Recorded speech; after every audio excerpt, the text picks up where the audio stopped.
PSG Fan TV, bonsoir à tous chers abonnés et bienvenue dans cette nouvelle édition de l'After Game. Bonsoir à vous les gars, j'espère que vous allez bien. Super. Ça va très bien. Dans une forme onipéenne, évidemment. En plus, ça fait plaisir de voir un peu vos têtes à travers l'écran, c'est autre chose. Hein. Stéphane, ouais. Ça fait un moment que je ne l'ai pas revu, j'ai l'impression qu'il a repris des couleurs là. Bah oui, il fait beau, c'est normal. Ah, les terrasses, ça profite des terrasses, j'ai envie de vous dire. Tout à fait, tout à fait. Et bien cette nouvelle édition concernera deux joueurs. Donc le premier sera l'international néerlandais Georginio Di Gini Wijnaldum et le second sera l'international de 22 ans, ex-gardien de l'AC Milan, donc Gianluigi Donnarumma. On va parler donc du milieu de terrain pour commencer, ouais. Et je vais vous poser cette question. Est-ce que l'arrivée donc de la légende de Liverpool, ex-légende de Liverpool, donc qui a tout gagné avec le club anglais, va soigner notamment les problèmes du Paris Saint-Germain au milieu de terrain? Stéphane, à toi l'honneur. Bon, écoute, soigner c'est quand même un grand mot. Je sais pas si peut-être si on doit parler un peu dans ce sens, dans ce thème, on va dire ça va penser un petit peu les certains manques qu'on va avoir au milieu, parce que pour moi je crois beaucoup en ce joueur. C'est un joueur d'expérience, c'est un joueur qui est passé dans toutes les équipes dans lesquelles il est passé, il était indispensable, qui a du temps de jeu tout le temps titulaire. Je crois qu'il a une statistique, c'est que l'année dernière c'est 86% de temps de jeu et 86% titulaire de tous les matchs qui ont été faits en première ligue. Donc voilà, c'est un joueur à qui on peut avoir confiance, en qui on peut miser, et qui vienne au Paris Saint-Germain, franchement, moi ça me fait grave plaisir, surtout qu'il est un petit peu chopé au Barça. Donc forcément, déjà rien que ça me fait plaisir. Mais au-delà du fait qu'il soit chopé par le Barça, c'est aussi un joueur qui est hyper intéressant, qui va densifier notre milieu de terrain. Voilà, en tout cas, oui, il va faire beaucoup de bien pour le milieu du Paris Saint-Germain. Très bien, une petite parenthèse, donc c'est un joueur qui n'a pas voulu prolonger avec l'équipe de Jürgen Klopp, ouais. Tout simplement peut-être pour des raisons financières ou pour des raisons de placement de jeu. Il avait été moins utilisé concernant la saison 2020-2021. Mais voilà, il a fait le choix de venir au Paris Saint-Germain. Quand les gens parlent du salaire, je pense que c'est légitime, hein. C'est un joueur de 30 ans qui arrive donc à son dernier gros contrat. Donc il est tout naturel qu'un joueur libre, en tout cas, cherche à avoir tous les avantages, que ce soit financier et que ce soit sportif également. Parce que n'oublions pas que le projet du Paris Saint-Germain est un projet d'envergure. Donc il peut attirer de nombreux joueurs, sachant l'effectif que compose l'équipe. Young Steph, qu'en penses-tu? Bah écoute, très content de cette arrivée. Honnêtement, pour moi, c'est une arrivée un petit peu inespérée. Si on m'aurait dit en janvier dernier, lorsque une liste de joueurs libres en était, que Wijnaldum pouvait venir au PSG, qu'il allait signer au PSG, franchement, j'y aurais pas cru.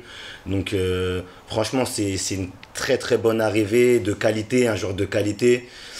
Un cadre en sélection, donc qui j'espère montrera sur le terrain au Paris Saint-Germain. Capitaine. Voilà, bien évidemment ses qualités techniques, mais aussi ses qualités de leadership sur le terrain et dans le vestiaire. Donc pour moi c'est un joueur fiable qui arrive, une référence à son poste depuis 4-5 sur les 4-5 dernières années en Europe, donc très content et voilà. Ça a été court et précis. Hein. Pour une fois. C'est très décisif. Oni, est-ce que tu penses que ce joueur donc, va régler tous nos soucis? Qu'est-ce que tu penses de ce joueur? Bah écoute, mis à part tout ce qu'ont dit mes collègues concernant ce joueur, c'est sûr que c'est un joueur qui, au niveau technique, est assez des facilités, et puis je le trouve très intéressant aussi physiquement, parce qu'on a quand même pas mal de joueurs assez petits gabarits qui prennent beaucoup de coups.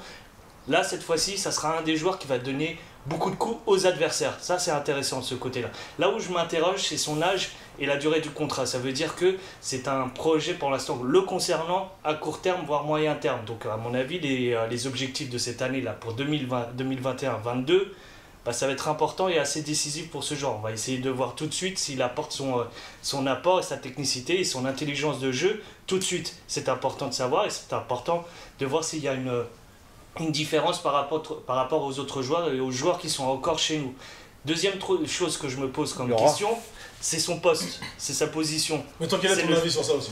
Bah, le truc, c'est qu'on a l'habitude de jouer avec 2-6 là pour l'instant ces derniers temps. Là, double pivot. Ouais, c'est ça, exactement. Lui, il a plus l'habitude à Liverpool d'être accompagné. Donc, est-ce qu'on va devenir plus offensif ou est-ce que ça sera le seul derrière les attaquants? C'est une question qu'on doit se poser. Et est-ce que lui aura pas le talent, parce qu'il l'a bien sûr, mais en tout cas aura ses attributs et ce rôle qu'il pourra combler et en tout cas tenir sur ses épaules pour pouvoir amener les ballons aux attaquants, parce que réellement c'est ça qui nous pose problème, c'est l'apport offensif et surtout distribution du ballon. Est-ce que Wijnaldum pourra le faire? C'est une question qui va se poser et qu'on verra cette saison maintenant là qui va venir, mais en tout cas c'est une très bonne recrue, sachant que on ne paye pas d'indemnisation envers le club, il vient gratuitement. Il aura bien sûr sa prime à la signature, mais c'est une très bonne recrue et pour l'instant ça commence bien. C'est un bon. Mais dernier truc, et après je termine, faut pas que ça fasse ça parle beaucoup, là. effet fumigène, parce que c'est pas non plus le poste le plus urgent en ce moment. Voilà. Ah, mais il faut sauter sur l'occasion. Ah, bien sûr, bien sûr. Onip, il a soulevé une question intéressante, c'est la question tactique. On sait que le Paris Saint-Germain a fini la saison avec 2 milieux de terrain, 4-2-3-1, et c'est vrai que Wijnaldum... fini entre guillemets, parce qu'on s'est fait éliminer avec un 4-3-3. Bien sûr, mais la plupart du temps, sous Pochettino, les 6 mois de Pochettino, c'est en 4-2-3-1. Je suis absolument d'accord, mais bizarrement, et on l'a toujours dit, on l'a dit intérieurement, il a changé à un moment crucial de la saison, et ça a noté. Mais oui, il n'y a pas de souci, oui. Mais par rapport à ça, la question, c'est bien qu'Onip puisse la soulever, parce que Wijnaldum, c'est un joueur qui a l'habitude d'être dans un milieu à 3, et de bien se débrouiller pour le coup dans un milieu à 3, avec sa faculté de milieu travailleur, de pouvoir apporter le surnombre dans une surface de réparation. On sait, c'est un joueur également qui peut finir les actions. Voilà, c'est un 8, c'est un 8-6. C'est un 8-6. Justement, il a très peu marqué cette saison. Alors que mais les saisons d'avant. Mais les saisons d'avant, c'est un marqueur. Il a, en tout cas, sur tout ce qu'on a dans notre milieu de terrain, on peut même l'appeler buteur. Mais bien sûr. Sur tous les joueurs qu'on a dans notre milieu de terrain, Verratti, Gana Gueye, Paredes, Herrera, Danilo, sur tous ces joueurs-là, peut-être Rafinha, je vais rajouter. Clairement, Wijnaldum est un buteur. Tu vois, si je dois exagérer le trait, voilà, il a mis un doublé face au Barça. Donc voilà, en Ligue des Champions, je crois que c'était en demi-finale. Voilà, exactement. Donc je pense que c'est un joueur qui marque à des moments décisifs aussi. Et par rapport à ce qu'on a, parce qu'il faut toujours comparer aussi avec ce qu'on a, parce que si on apporte quelque chose, c'est notamment pour renforcer ou améliorer l'équipe. Je pense sincèrement que voilà, c'est un profil atypique par rapport à ce qu'on a. Il a une saison à Newcastle où il finit avec 10 ou 11 buts. Non, mais c'est un buteur. Dans un poste où, justement, Onip le disait, est-ce que peut-être on va le mettre en 10? Moi, je pense pas qu'il sera en 10, je pense même pas du tout. Mais en tout cas, lors de cette saison à Newcastle, il était derrière l'attaquant et ça lui avait permis, par exemple, de mettre 10-11 buts en première ligue. Donc pour moi, c'est un joueur qui peut apporter offensivement. Après, bien sûr, défensivement, dans les replis, dans la manière de presser. Et je pense qu'il va faire partie de ces bons soldats. Il est travailleur, c'est clair. Voilà. C'est ce qu'il nous faut aujourd'hui. Mais c'est un joueur de toute façon qui va forcément apporter au Paris Saint-Germain de par son expérience. Et de son expérience, je ne parle pas de l'expérience de Ligue 1, je parle de l'expérience européenne, l'expérience aussi des gros matchs avec intensité. Il ne faut pas oublier que c'est un gars quand même qui a plusieurs années de Première Ligue. La Première Ligue, c'est pas la cour de récré. La Ligue 1, c'est la cour de récré par rapport à la Première Ligue, en tout cas en termes d'intensité. Aujourd'hui, c'est ce qu'on veut mettre à Paris, on veut que Paris mette de l'intensité. Pourquoi? Parce qu'aujourd'hui, quand on rencontre des équipes qui montent en intensité, on est à la cave. Voilà, au bout d'un moment, on lâche le morceau et on n'arrive pas à suivre l'intensité. Ces joueurs-là vont nous permettre de mettre de l'intensité et surtout de motiver les gars qui sont à côté de lui. D'apporter de la consistance. On avait bien entendu Gana dire à un moment donné, il gueulait dans le sens où ça manquait de mouvement. Aujourd'hui, un mec comme ça va mettre du mouvement. Parce que j'imagine moi un Gana en 6 par exemple. Avec un Wijnaldum devant lui. Avec un Wijnaldum devant lui. Là, on est pas mal quand même et déjà. Rien que Verratti et un Verratti pour composer le triangle. Exactement. Et pour moi, ça serait parfait parce que justement, il nous manque un peu des joueurs comme ça qui font les transitions, tu vois, qui sont relayeurs. Aujourd'hui, un bon relayeur, c'est ce qui nous manque aussi à Paris, un mec qui percute. Et un mec comme Wijnaldum, il va percuter. Wijnaldum, c'est simple, c'est le relayeur d'excellence aujourd'hui dans le football actuel. C'est ce qui nous manque. Là, de toute façon, ils ont bien résumé la situation, c'est que c'est important de savoir quel est le poste et la position qu'il va occuper dans l'effectif. Bien sûr, bien évidemment, grâce à sa technicité et son intelligence de jeu, il va apporter au Paris Saint-Germain parce qu'il y a beaucoup de lacunes chez nous au milieu de terrain. Il y a beaucoup de lacunes, il faut pas se leurrer. Il y a eu beaucoup d'absents, beaucoup trop. Et d'ailleurs, parlons de blessures, il est très peu blessé ce joueur-là. Donc franchement, de ce côté-là, c'est un point positif. Mais franchement, la question qu'il faut se poser, c'est la position qu'il devra couvrir la saison prochaine. Mais justement, Stéphane a parlé donc de 3 joueurs dans ce secteur du milieu de terrain, donc accompagné de Verratti et Gallagher notamment, donc ça fait 3. Toi, tu mettrais qui avec Mais moi, je suis pas contre, mais Wijnaldum, je pense qu'il est très... Non, après, il y a Paredes, il y a plein de joueurs. Ouais, non, mais je suis d'accord, il n'y a pas de souci. Pourquoi pas mettre Gallagher? Il a été bon pendant un moment, et être seul en 6, je pense pas que ça va déranger. Mais si je pense que au contraire, ça sera même mieux. Wijnaldum, je pense qu'il doit être accompagné, donc ça voudrait dire qu'il faudra arrêter le double pivot comme disait. Ah oui, il va peut-être falloir un Vous mettriez qui? C'est ça la question. Pour l'entourer, je vais laisser Oni finir. Ouais, mais pour finir, moi, je te rejoindrai, mais j'ai encore quelques points d'interrogation sur Gallagher. Mais à l'heure actuelle, aujourd'hui, avec l'effectif qu'on a, c'est Gallagher en 6, accompagné de Verratti et Wijnaldum. Voilà. Pour l'instant, c'est ça. Ouais, très bien. Qu'est-ce que pareil, je peux partir sur un milieu, de la sorte.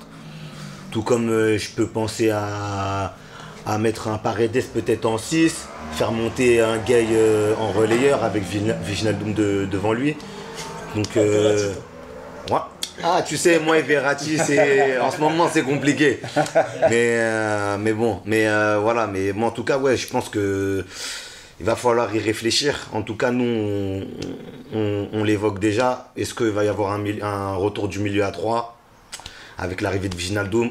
Moi, je pense que c'est plutôt nécessaire. Mais n'empêche qu'avec l'arrivée de Wijnaldum, ça donne l'impression et l'intuition qu'on va devenir plus offensif à l'avenir.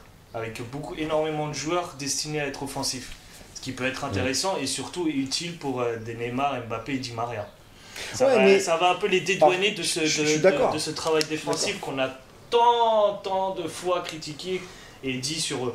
Ouais. Moi, je pense que après, ce qui est intéressant avec cette typologie de joueurs, c'est que ça va nous permettre aussi à Paris d'avoir un milieu qui va pouvoir peut-être aussi être différent selon ce qu'il y a en face aussi comme équipe. Maintenant, c'est vrai qu'on dit toujours que les grandes équipes n'ont pas besoin de s'adapter à l'équipe qu'ils ont en face et que c'est à eux d'imposer leur jeu. Les Allemands le font très bien là-dessus et effectivement, on l'a vu, mais ça va pas empêcher qu'on élimine le Bayern d'ailleurs. Mais c'est vrai qu'au bout du compte, est-ce qu'on ne va pas avoir la possibilité avec un joueur comme ça de se dire ok, on a un milieu à 3 qui est très fort, mais on peut aussi avoir un milieu à 4 parce qu'on a aussi d'autres joueurs qui peuvent faire l'effort. Et sans oublier que, bien évidemment, je pense peut-être trop de joueurs, bien évidemment, je pense qu'il va falloir se séparer de quelques joueurs, bien évidemment. Mais là, on parle vraiment d'intégrer un joueur. Donc, si j'intègre un joueur sans forcément penser à la revente d'autres joueurs, on peut avoir un effectif pléthorique, mais qui, en même temps, va nous permettre aussi de nous adapter. Et c'est ça qui est aussi intéressant. Et moi, c'est ce que j'ai envie de voir, un petit peu un Paris Saint-Germain qui est un peu caméléon comme ça et qui arrive justement à... Tu vois, qui change tout le temps comme Tourelle a changé? Pas forcément. Non. Je sais que tu taquines. Mais moi, je suis pas trop sur le changement comme ça tout le temps. Voilà. Mais tu vois, d'avoir effectivement une typologie type avec des joueurs types, tu vois. Et puis s'il faut mettre un milieu à 3 avec Wijnaldum qui est effectivement meilleur dans un milieu à 3, en tout cas pour moi. Et ben là, forcément, on aura l'importance et l'intérêt de mettre un joueur comme ça dans ce milieu à 3 en tout cas. En tout cas, ça rajoutera un cassette à Pochettino qui a œuvré pour l'arrivée de ce joueur parce que sur ce que j'ai vu sur la deuxième partie de saison, il a été plus efficace avec un milieu à 2. Et c'est le genre de profil que Pochettino aime bien aussi. À Tottenham, quand il l'avait, il avait ces soldats-là un peu plus haut au lieu d'être en 6, il les avait un peu plus haut. Et moi, dans le pressing en plus déjà, rien que le pressing déjà. Et à noter que le 4-2-3-1, pour l'instant, c'est sa recette la plus efficace. Pour le moment. Avec les joueurs Pour le moment, actuels. on n'a pas trop, Avec les joueurs actuels. on n'a pas trop de choses à redire là-dessus. Après, au niveau du rôle, Remarque importante. Ah bah oui, avec les joueurs actuels. Avec les joueurs actuels. au niveau du rôle et du positionnement de Wijnaldum, je me demande pas si sur le terrain il aura ce rôle qu'un Blaise Matuidi a pu avoir à un moment donné au Paris Saint-Germain, c'est-à-dire d'aller chasser l'adversaire, d'aller chercher le ballon dans les pieds de l'adversaire très haut et de presser à tout vent en fait. Je me demande pas s'il aura ce Ouais, mais tu sais, rôle-là. naturellement, il va le faire. Même s'il le demande Ouais, pas, naturellement, il le fera. Il ira de lui-même. Eh oui. C'est le genre de gars qui C'est le genre de- aime ouais, c'est aller vrai, au ouais. charbon. Mais oui, parce que Ça Klopp, se c'est voit ce qu'il dans son demandait. jeu. Klopp, c'est ce qu'il demande de toute Klopp, façon. c'est Il ce a qu'il toujours demandait, été ouais. habitué à En plus, travailler comme ça. en plus, Klopp, pour finir, comme tu fais bien d'en parler, Klopp, il disait que du bien de ce joueur. Bien il sûr, regrette bien sûr. qu'il parte. Parce Bah que oui. c'est un apport, même dans le vestiaire, et je crois que c'est Youngstep qui l'a parlé, même dans le vestiaire, il est important. Ah oui, Gini, oui. Il tient une place C'est- importante. Oh, Donc, Gini, c'est Gini. Dynamiteur, c'est un... On va trouver une musique là pour Gini. Mais je suis très curieux de savoir comment Mauricio Pochettino va l'utiliser, l'utiliser. sachant Exactement. que voilà, vous avez parlé avec les joueurs actuels, mais je vois pas tellement de départs au milieu de terrain aujourd'hui au Paris Saint-Germain. En tout cas, on peut être sûr que des joueurs comme Verratti vont rester, des joueurs comme En même Danilo temps, il les a Pereira tous vont bouclés. rester, des joueurs comme Draxler. Paredes vont rester. Draxler. Draxler, je ne le mettrai pas forcément dans le milieu de terrain. Pour moi, c'est un joueur beaucoup plus offensif. Ah, Mais c'est un voilà. ailier, ma gueule. Mais- C'est un ailier. C'est un ailier. voilà, mais pour Ouais, terminer, c'est vrai, on l'avait dit là. Pour terminer, ça va être, je pense, compliqué parce que tu ramènes un joueur comme cela. Si tu veux persister sur ton milieu à 2, ça sera encore plus compliqué. Si tu persistes, si tu évolues vers un milieu à 3, comme ça a pu être le cas ponctuellement, on l'a vu, eh bien, ça fait quand même bouchon.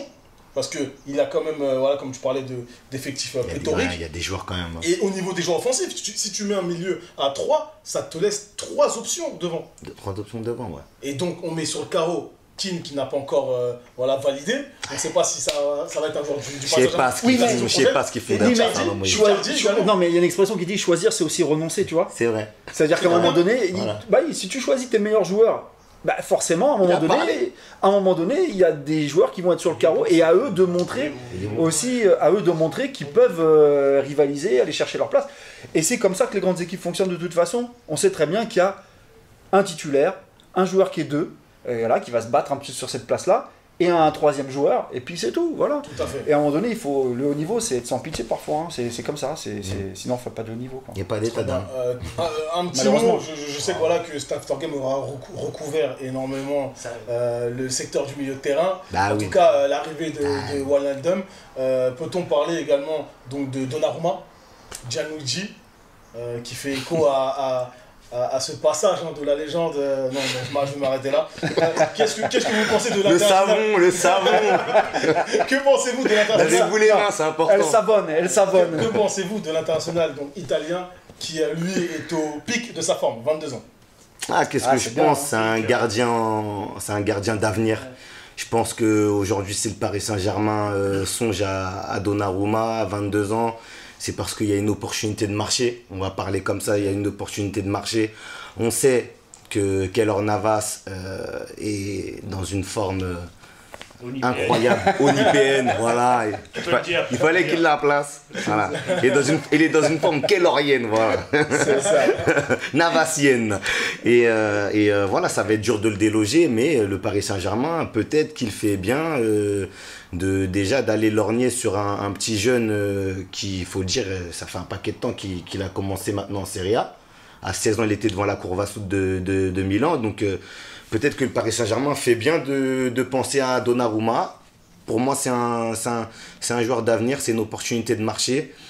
Après, parce que moi je regarde beaucoup le Milan et en Serie A, et je trouve que par exemple la saison où il y a le Covid, donc 19-20, je trouve qu'elle est pas fameuse. Mais c'est vrai que sur la saison 20-21, avec Pioli, etc., Hernandez devant lui et tout, et les autres, je trouve que Donnarumma il a vraiment été pas mal. Et il a gommé pas mal de lacunes dans son jeu notamment. Donc pourquoi pas. Et de toute façon, écoute, c'est un jeune joueur, comme on dit, joueur. c'est un jeune gardien. Ses pairs disent de lui que ça sera le meilleur gardien du monde dans quelques années. Hein. Ouais. C'est pas moi qui le dis en tout cas. Mais de toute façon, ce qui est sûr, c'est que, comme tu disais, il faut pas renoncer à ce genre d'opportunité qui arrive.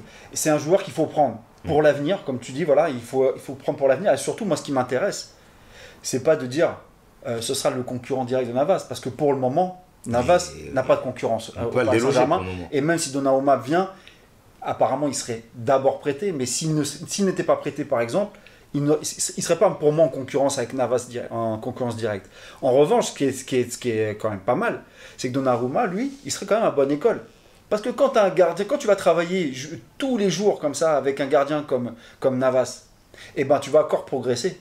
Ça te donne envie d'aller chercher, repousser tes limites, d'aller chercher dans tes retranchements pour être encore meilleur. Et c'est ça qui est intéressant dans le fait d'investir dans ce genre de gardien, parce que forcément, il va te bonifier.